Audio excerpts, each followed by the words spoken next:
It has been months of turmoil at a Hermantown trailer park. Yeah, Maplefield Mobile Home Park has been cited by the city for numerous code violations due to unsafe and rundown conditions, something residents brought to the city's attention earlier this winter. Now the people living there are being forced to move out as the owner tries to shut down the park. Northern News Now's Isabella Zadra spoke with city officials today about what happens next.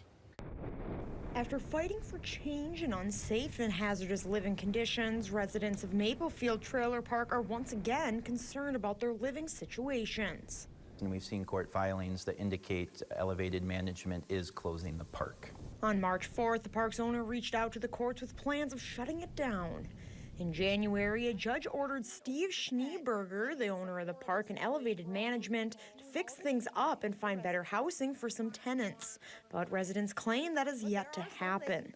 The city of Hermantown recently filed another order with the courts reiterating the previous order.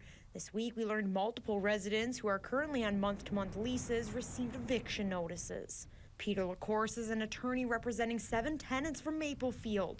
He believes the closure and evictions are an act of retaliation after they reported nothing had changed at the park. We think that this is in direct violation of that law that prohibits the retaliation for trying to enforce their rights. The tenants are also the priority of Brandon Holmes, the city's building inspector.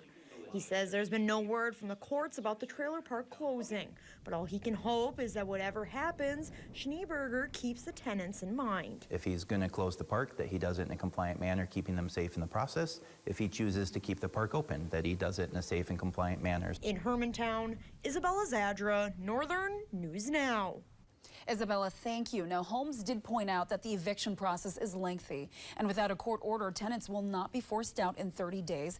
We also reached out to Schneeberger today, and he provided us with a statement on his decision, saying in part, he can't find a pathway to bring the park up to the city's requirements, adding that after a year of looking for ways to keep the park open, he had to make the difficult decision to close. He says he values the Maplefield's residents and will work to help them find new housing. A new proposal